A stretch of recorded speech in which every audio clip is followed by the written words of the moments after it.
firms and independents who are of smaller size, who might not be able to compete in the big arena. At the end of the day, though, it's a matter of compensation. That's what this lawsuit is about. And for most licensed real estate professionals around the country, we know about this thing called exclusive buyer agency agreements. We're supposed to, in general terms, at the first meeting, share with our buyers who we are representing in the deal. And we're all supposed to disclose our representation.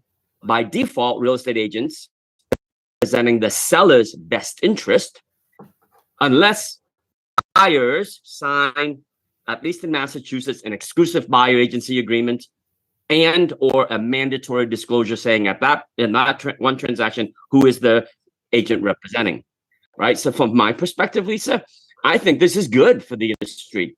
A lot of consumer public says it's bad. No, it's actually good, because real estate agents need to, and they should have disclosed their representation right from the get-go. This lawsuit did not set any precedents in terms of representation. Buyers agents just got a little bit lazy in terms of proving their worth to show them that, hey, I'm going to represent your best interest. And if the seller doesn't pay my commission, you will pay my commission. That's all this conversation's about. And at the end of the day, the buyers practically have always paid for the commissions. It just wasn't disclosed, because at a closing, who comes to the table with the money to close the transaction? Right. So we had a great conversation about risk. So one of the risks that you highlighted, unfortunately, a lot of folks listening not here, was the risk of sellers agents, large brokerages using their internal network versus the MLS, which we know that's another thing that is out there that has not been decided on. So, Darren, you're part of a large organization at Exit EXP, Tom organizations EXP. Talk to us about this, fear that if I'm with an independent agency, or maybe I'm a new agent and I don't have the bandwidth in this new organization to be able to get the data I need internally to get, the listings that I need to make a living, right? So there's a risk here that, yes, it's going to be good in the long term, but you got to think like a business owner. You got to navigate and figure out what's right for you and not wait for somebody to tell you what to do. But Darren, you brought up, the issue of, if that happens, if there's a little bit of congregating of listings internally to navigate this compliance, you had a thought about that. Yeah. I mean, once again, we can speculate in many ways, right? But I think if it went in that direction, once again, the word that's dominated this entire conversation in this lawsuit is what? Antitrust, right? So there will be, once again, another massive class action lawsuit to break up what? Because now the argument is they're creating monopolies. Large companies are creating monopolies that are smaller companies at a disadvantage, right? And that is something from an antitrust perspective that the U.S. government has never liked or embraced. We've seen it before in past history with telephone companies, and we will see it again. Should that happen, and you have certain large companies that are controlling data and pushing the little guys around or out of the market. So that's another form of antitrust where lawsuits will be filed. Certainly, I would think that championing those lawsuits certainly would be the minority organizations such as NARAB, ARIA, all of them pretty much, because those house a lot of independent brokerages. And so we will, if that time comes, I think we will definitely see that fight. And, I know for certain NARAB will probably be, front and center in that one. So part of the settlement with Anywhere Brands and RE/MAX was that they did not have to no longer require their agents to be a member of NAR or to participate in the MLS. Tom, can you talk to us about what Exit is doing on that front? I also know that, is it Redfin also removed their agents or no longer require their agents to be part of NAR? Yeah, so at EXP, we are on the EXP Realty side, residential side. We are still we continue to support the National Association of Realtors. We support the multiple listing services. We think it's a very valuable services that both both of those agencies provide. Right, it's very necessary for us to do our job. In addition to that, we are building out our own internal database. So we're giving our agents the best of all worlds, okay? On the commercial side, we've never required them to be a realtor nor belong to NMS because the commercial world, it's totally different. We are just continuing to train, to coach, to mentor, to educate our professionals do the same with their clientele. It's a matter of communication and teaching them and sharing the representation.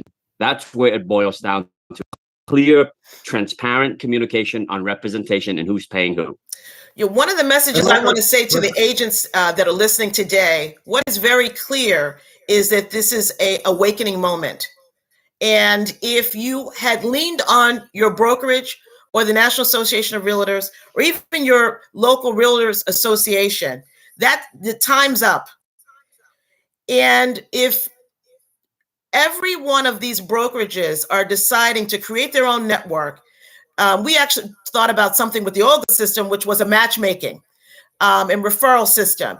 So if the trend moving forward will be that these organizations at the brokerage level have to be stronger. Right now, Tom, a lot of brokerages, that does not exist.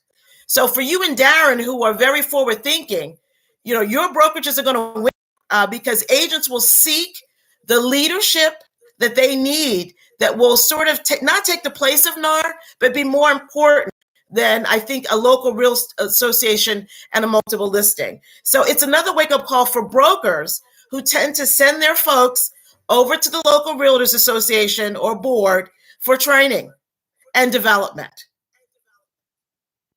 Yeah.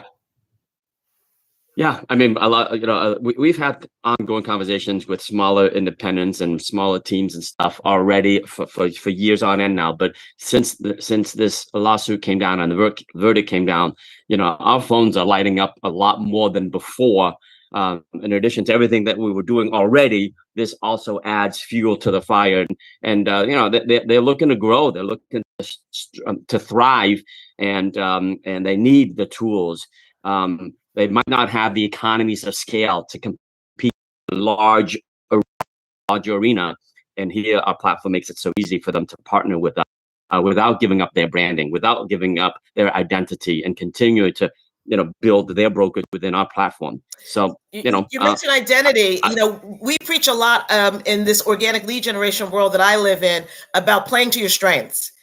And one of the things that the National Association of Hispanic Realtors in their announcement mentioned how this may affect home ownership, home buyers of color, in diverse ethnic backgrounds. We know that there's between ARIA, NAREB, the Gay Alliance of Realtors. We know that those specialties have become even more popular today as our society looks to align themselves with not only people like them, but have their values. If some of these businesses were independents that did not feel that they were being supported by some of the larger franchises, how do you think they'll navigate this? Will this actually help because the buyers will be aligned? It's another reason to work with a real estate agent, or do you think that they may get lost? And at the end of the day, we're about home ownership, right? All of us on this call, and each of you that are licensed real estate agents, you took an oath to help people become homeowners and help those who want to sell their house. You talk about from Aria, and then I know, Darren, you're from NAREB. You're a member of those. Have any of those organizations made any announcements about how they want the agents affiliated with these associations to navigate it? No, not officially. And yet, as NAREB, at NAREB, I think everyone is kind of evaluating. The word that I've kind of gotten, which has been my personal thing as well, is a non-panic, measured response and moving forward. As far as what you said about whether it'll affect minority homeowners, the question is, I think if you're a realtor and you're passionate, especially as we've been passionate about our community and actually increasing our home ownership numbers, I don't believe it affects it that much. I think you're still going to go out, you're still going to educate and motivate people and bring them along. As far as this lawsuit has been about transparency and money, certainly in my state, our buyer representation has always been very clear, from our seller representation. There's been transparency there, both with how we've trained agents and even how our contracts are structured in our state. We've always operated with an exclusive buyer agent. We've always operated with an exclusive seller agent agreement. And at my brokerage, it's impossible for an agent to even get paperwork is in representative of those things. So that's never been a problem. We're still passionate about turning people into homeowners, and I think that will continue. And that's NAREB's belief as well. Yeah, I think there's a very large opportunity for NAREB, ARIA, the Alliance, to really deliver training, support, guidance to all of its members, and especially those smaller independents who might not have the resources. Well, they do. If they join NAREB, ARIA, the Alliance, and they come together as one organization, well, together they are stronger, right? So I see a very great opportunity for these multicultural nonprofit organizations to continue to further serve their communities, the communities of memberships, as well as their buyers and sellers there, right? Why not? I mean, this is an opportune time for all these organizations to step up and deliver what maybe National Association of Realtors and the MLSs have been missing all along, because we do understand how our cultures operate. Most people do want to work with people who look like them, talk like them, have their own belief systems and stuff, right? So these organizations can only get stronger if they put into this and this into something even more positive, more reasons for someone to join these organizations. Absolutely. Well said, Tom. That's great. And that's great to hear, because I think, we all want home ownership to be accessible to everyone. So we see a lot of positives in what's happening if you just have to be awake and understand what your value is to your community. Earlier, we talked about how people get paid, and that seems to be the anxiety that's happening. I love this industry. I've done well in this industry. I want to keep being a realtor, a real estate agent, but I'm afraid that I'm not going to be able to earn a living. So we had a really, really robust conversation earlier that I want to get back to, which is, this is a financial transaction. It happens to be one of the largest for those involved.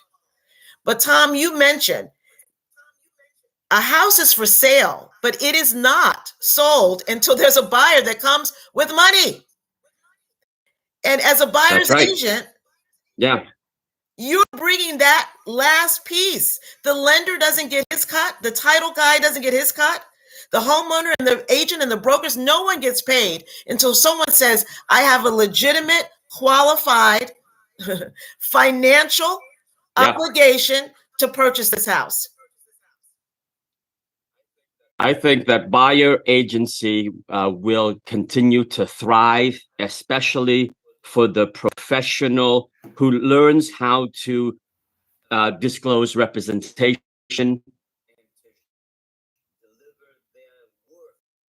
and to deliver their worth to the buyers.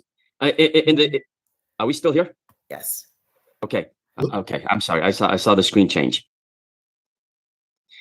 You've heard of the last mile, right? At Amazon, the biggest business is getting to the last mile and how to get that product onto your front door. In real estate, it's the buyer agents who deliver that last mile service. The buyer's agent, the neighborhoods aren't being serviced. You could have a listing and a buyer's coming from out of town. That listing agent does not know who the buyer is, who are moving here, right? So the buyers have always paid for the commission, right? We just have to share with the buyer. Hey, if we look at this house and this house does not fit your needs, guess what? I'm going to earn my keep and I'm going to knock on doors and farm the neighborhood and find the one seller who might not have the house listed publicly right now, that might be thinking about selling, but just doesn't want the trouble of having hundreds and thousands of people trample through their beautiful living room and their floors and their bedrooms. I'm going to go door knocking, and that's why you're going to pay me for my buyer's agency commission, because ultimately you've always come to the table with the commission that gets split among both buyer and listing agent. The question I had earlier is, there are many stakeholders. I'm not a real estate agent. I'm not licensed, but I know business, right? And so there's stakeholders here: title, lender, brokers, agents on sell side, on buy side. Everyone, no one gets paid until that buyer closes on that deal. So Darren, one of the things I said to you is, if there is any issue where a seller, a homeowner says, I saw the lawsuit, I saw the verdict, I'm not giving up anything. Are there other stakeholders in this transaction that will be able to compensate the buyer? Listen, I don't think that's a conversation. At least it certainly wouldn't be with me. Representation is representation. Here's the bottom line. The representation on either side, I don't believe, is going anywhere. The question is how it's going to be compensated, right? That's like saying you're going to run a case with only a prosecutor, right, but no representation on the defense side. When I deal with people, representation has been my entire life.